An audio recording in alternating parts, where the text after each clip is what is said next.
Bulldogs, it's Mrs. Garrison. I hope you had a great night and you're back in your house all warm. I had a very productive night. I'm going to read to you tonight Sweet Tooth. I hope you enjoy it. Sweet Tooth by Margie Palatini and Jack Davis. This story is told from the perspective of a tooth. This is Stuart, your typical, average, everyday kid. Except for one thing. Hi, over here. Ah, yes. There it is, all right. The molar in the back. You're probably saying, a tooth? What's the big deal about a tooth? And ordinarily, you would be correct. But that is no ordinary tooth. This is Stuart's sweet tooth. One nagging, annoying, demanding, blah, blah, blah. Enough with the yakking. I need a candy bar. No. Very loud sweet tooth. Does it have that gooey stuff in the middle? 'Cause it's got to have that gooey stuff in the middle. There, said Stuart, through a smeared kisser and a gulp. Satisfied? Ah, sweet. Yes, a tooth that wants what it wants, when it wants it, and lets everybody know it. Take, for example, 2 years ago at Cousin Charlotte's wedding. Stuart was on his best behavior. His shoes were shined, bow tie straight, hands were spotless. Grandfather had just lifted his glass to toast the bride and the groom when, I'm falling asleep here. Come on, move it along, Gramps. Cut the cake. Take time. Time to cut the cake. I want the end hunk with all that icing. I don't know him, uttered Mother through a griddled smile. He doesn't belong to me, said Dad under his breath. Who is that boy? Muttered Grandmother. Stuart wiped the pink nose from his lips. It's the sweet tooth. It was not a pretty picture. The tooth was no better behaved in school. Stuart had enough detention slips to wallpaper his room. Why, just 2 weeks ago, who can tell me the capital of North Dakota? Asked Mrs. Finnegan in geography class. Jelly beans, said a muffled voice from the back of the room. Did you say something, Stuart? Asked Mrs. Finnegan. Licorice. Stuart, I'm afraid I can't hear your answer, said Mrs. Finnegan. Lollipops. You're going to have to speak up, Stuart. Hey, I'm dying here for a couple of chocolate peanut butter cups, okay? Detention slip number 432. But I'm telling you it's not me, said Stuart, as he was led away to the principal's office. It's the tooth. The movies? You don't really want to go there, do you? Not with Stuart, anyway. Would somebody pass the yummy gummies already? Shh! Don't look at me, chewed Stuart. It's the tooth. And of course, there was the unforgettable Easter basket mishap. Now that was really ugly. That Sunday morning, the family awoke to find jelly beans littering the living room. Marshmallow chicks were missing. The trail of crumpled yellow foil wrappers led to one person and one person only. Ew, Stuart, cried a disappointed mother and dad. I can't look, whimpered his sister Allison, closing her eyes. Those chocolate bunnies never had a chance, moaned Stuart, rubbing his belly-aching stomach. It was the tooth.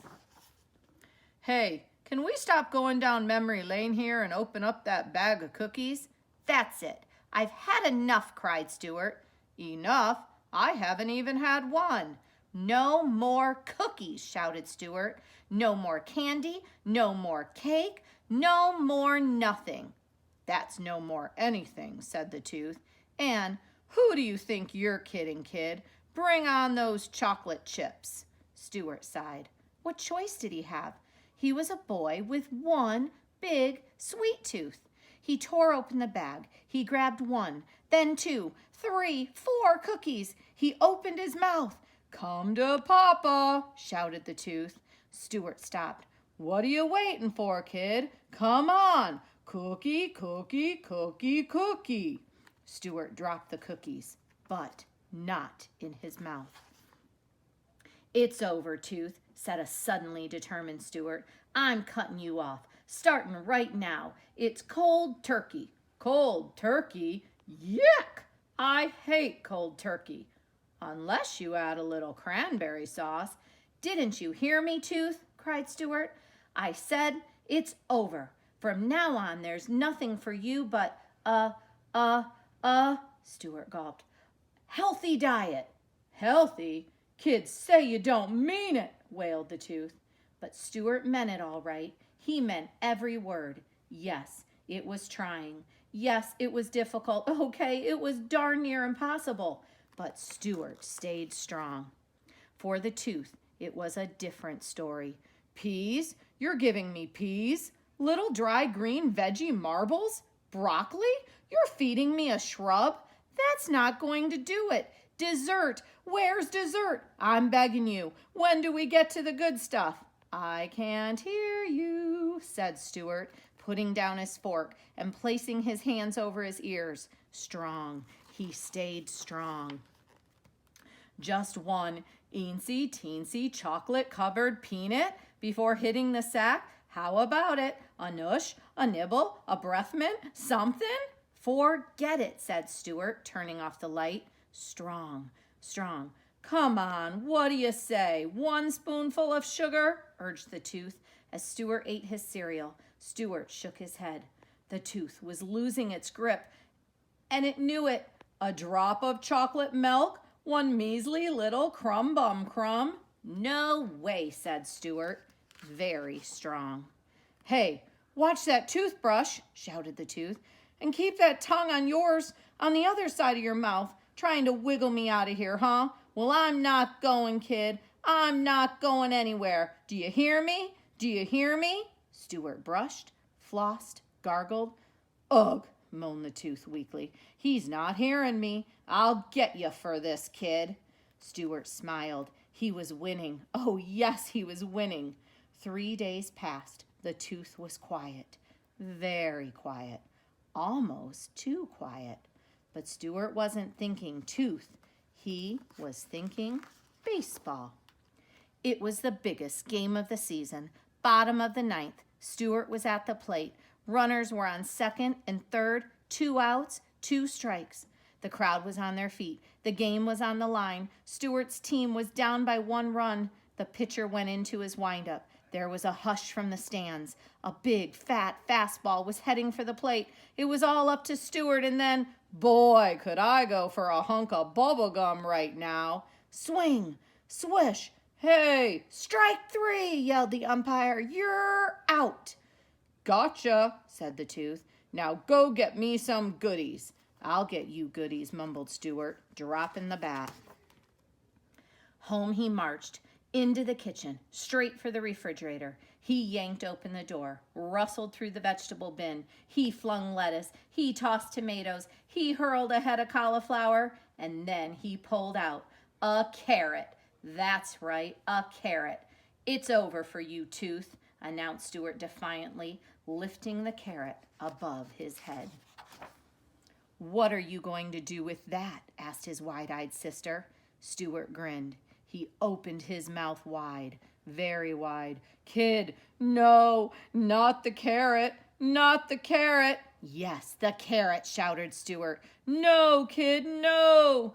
Allison covered her eyes. Am I too young to be watching this? Closer, closer, closer, and then crunch. Ah! So long, sweet world. What a way to go. Done in by an orange veggie. Stuart rubbed his jaw. He stared at the carrot and the Tooth. It was over. What's going to happen to it? Asked Allison as she followed her brother upstairs to the bedroom. Stuart placed the molar under his pillow, then looked at his sister. Who knows, he said with a big smile. That's the Tooth Fairy's problem now. Wah, wah, wah, cried the baby teeth. Woof, yapped the canine. Please be quiet, said the wisdom tooth. I'm trying to read. Pipe down, wise guy. What does a sweet tooth have to do to get an ice cream sundae around here with hot fudge? and throw some sprinkles on it while you're at it." The Tooth Fairy just sighed. "Huh, rotten teeth." The end. I hope you enjoyed that, Bulldogs. If you're trying to fight your sweet tooth, I'll gladly take those candy donations. Good night, Bulldogs.